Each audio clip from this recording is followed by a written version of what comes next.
Singhu border पर निहंगों ने जिस युवक लखबीर पर गुरु ग्रंथ साहिब की बेअदबी का आरोप लगाकर हत्या की थी, दरअसल वह नशे का आदी था। 36 वर्षीय लखबीर उर्फ टीटू पंजाब के तरन तारण जिले के गांव चीमा का रहने वाला था। वह गांव में अपनी मृतक बुआ के घर अपनी बहन और भतीजी के साथ रहा करता था। उसकी नशे की आदत से परेशान होकर ही 5 साल पहले उसकी पत्नी भी अपनी 3 बेटियों को लेकर मायके चली गई थी। अब पत्नी की मांग है कि जिसने भी उसके पति को मारा है उसको सामने लाया जाए, सजा दी जाए। दरअसल जब गांव में टीटू के मारे जाने की खबर पहुंची तो पूरे गांव में मातम पसर गया।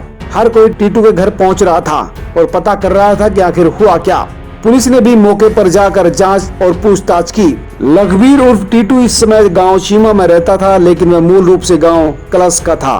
पिता का नाम दर्शन सिंह था, जिसकी तकरीबन 6 साल पहले मौत हो गई थी। लेकिन नशे का बहुत ज्यादा लती होने की वजह से उसकी पत्नी जसप्रीत कौर ने लखबीर को छोड़ दिया था। अपनी 3 बेटी तान्या जो 12 साल की है, सोनिया 10 साल की और कुलदीप कौर 8 साल की है, इनको लेकर वो 5 साल पहले अपने मायके चली गई थी। जिसके बाद लखबीर अपनी बुआ महेंद्र कौर के घर आकर रहने लगा।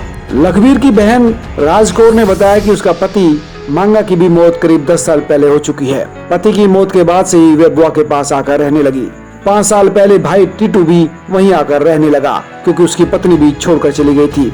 इतना कुछ होने पर भी टीटू ने नशा करना नहीं छोड़ा। घर का सामान बेच कर भी वह नशा किया करता था। गांव में उसके नशे की आदत के कारण कोई भी उसको नौकरी देने को तैयार नहीं था। मृतक टीटू ने पहले हवेलिया गांव में जाकर काम करना शुरू किया था, लेकिन इसके बाद उसको काम नहीं मिला। मृतक की बहन राजकौर का कहना है कि गांव चीमा में आने के बाद वह निहंगों के साथ उठने बैठने लगा। अक्टूबर 13 को मंडी जाने की बात कहकर वह घर से निकला था। ऐसा शक है कि कोई उसे पैसों का लालच देकर वह बहकाकर दिल्ली ले गया हो। जब से उसकी पत्नी जसप्रीत कौर को घटना का पता चला है, वो गहरे सदमे में है। उसकी 2 बेटियों तान्या और सोनिया का तो रो रो कर बुरा हाल है। पत्नी गुमसुम घर के एक पलंग के कोने पर बैठी है। उसका कहना है कि 5 साल पहले भले ही वो टीटू को छोड़कर चले आई थी, लेकिन था तो उसका पति ही। आज भी वो बात किया करता था, अपनी बेटियों से बात करता था। उसे भी उससे लगाव है, लेकिन उसे नशे की आदत थी। लेकिन नशा होने के बाद टीटू दिल का बुरा नहीं था, ना ही कभी उसने किसी का बुरा किया और ना ही चाहता था। नशा एक ऐसी आदत है जिसे वो छोड़ नहीं पाया। उसे पूरा यकीन है कि उसे कोई बहका कर ले गया था। जसप्रीत का कहना है कि इस घटना से पर्दा उठना चाहिए और सच्चाई सामने आनी चाहिए और आरोपियों को दंड मिलना चाहिए। सब्सक्राइब करें, लाइक करें और अपने दोस्तों के साथ शेयर भी करें।